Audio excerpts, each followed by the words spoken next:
Tudo bem, meu irmão? Quero compartilhar com você mais uma breve reflexão sobre o reino, sobre a transformação e sobre o cuidado com o vulnerável. Semanas passadas eu estive falando sobre a oração que um vulnerável ele gera, né? E a oração do vulnerável. Estive falando também sobre a alegria do vulnerável. Hoje quero falar sobre o fundamento, o valor, a utilidade do vulnerável, né? Eu estava lendo nessa semana aqui um livro bem interessante falando sobre a loja de um ferreiro. E eu vou ler para você entender o ponto onde eu quero chegar, né? Na loja de um ferreiro existem três tipos de ferramentas. O primeiro tipo de ferramenta é aquele que fica na pilha do lixo, é uma ultrapassada, quebrada, sem corte, enferrujada. O segundo tipo de ferramenta que você vai encontrar na loja do ferreiro é aquela que tem uma utilidade, mas ela ainda está sendo moldada, sabe? Ela está sendo derretida, ela está sendo afiada, ela está sendo fundida, está sendo alterada, ela está passando por uma transição ainda, né? Ela está saindo da inutilidade e ainda está caminhando ainda. E finalmente nós encontramos o que na loja do ferreiro? As boas ferramentas, né? Ferramentas afiadas, preparadas, aquelas que são definidas, aquelas que são já movíveis, né? O ferreiro utiliza essas ferramentas como instrumento de trabalho. Da mesma maneira, esse autor, quando ele aponta essa loja do ferreiro, essa analogia que ele realiza, ele faz apontando para a vida do cristão, pela vida do vulnerável, no qual estamos conversando aqui nessa semana, né? O ponto é que existem pessoas que ainda estão sem uso nesse momento. Elas são vidas quebradas, vidas que estão desperdiçando o seu talento, vidas que têm o seu fogo apagado, vidas que têm o seu sonho destruído. No meio do caminho, encontramos pessoas que estão na bigorna, né? São aquelas que estão de coração aberto, que são famintos para a mudança, que têm os seus ferimentos sendo curados, mas ainda não estão aptas ainda para voltar para a jornada, né? Para voltar para o caminho, como nós vemos que é uma das definições de ser cristão, né? Seguidores do caminho, né?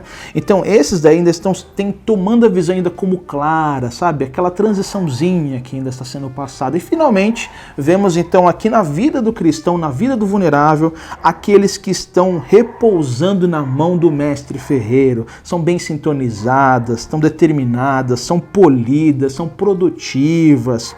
Todos nós nos encontramos em algum lugar da loja do ferreiro. Ou nós estamos no monte de pilha, ou estamos sendo moldados, ou já estamos aptos para seguir. Onde você está, né? Ou talvez você esteja nessa transição. É possível estar nos três ainda também, né?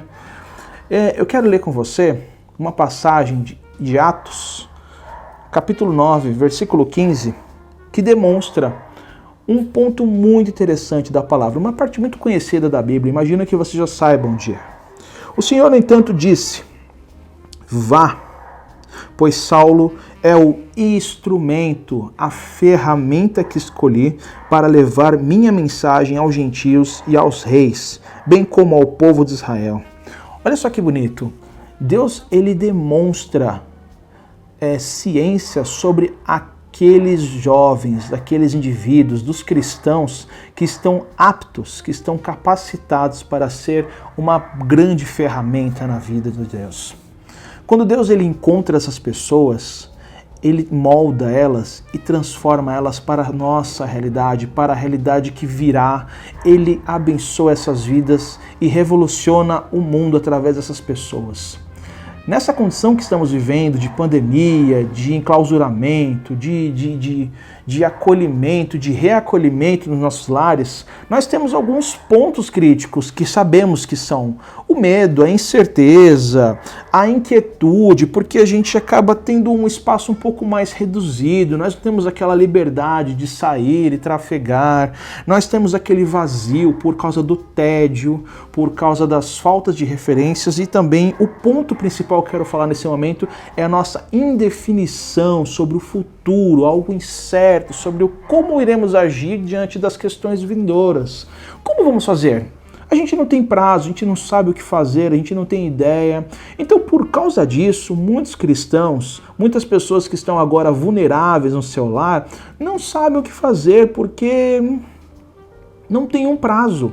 E é muito ruim você andar na vida sem prazos, não é verdade?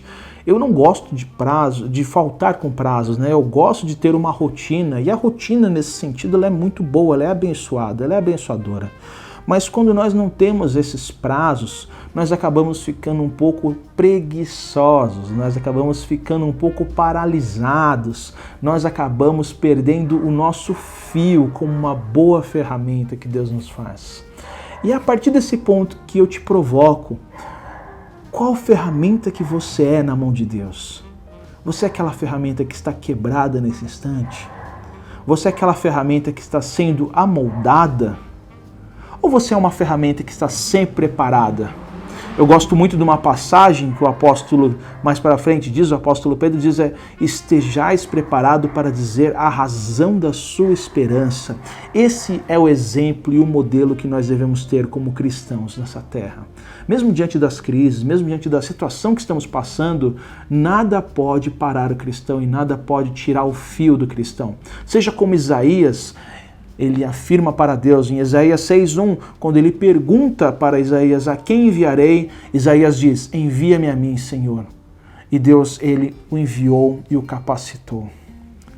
Vamos orar? Senhor, meu Deus, amado Pai, neste momento eu quero orar por vidas, ó Pai, que estão passando por essa dificuldade, que assim como eu, estão enclausuradas, estão na incerteza do amanhã, estão talvez com algum medo sobre esses riscos de exposição e sobre essa doença que tem afligido o mundo, ó Pai amado.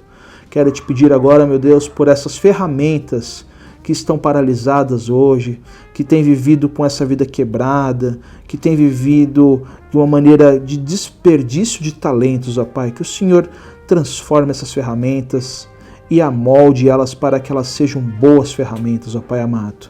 E essas pessoas também que estão vivendo, ou as outras pessoas que estão vivendo um momento de ressignificação, de coração sendo corrigido e amoldado novamente, ó Pai, que o Senhor agilize esse processo, ó Pai.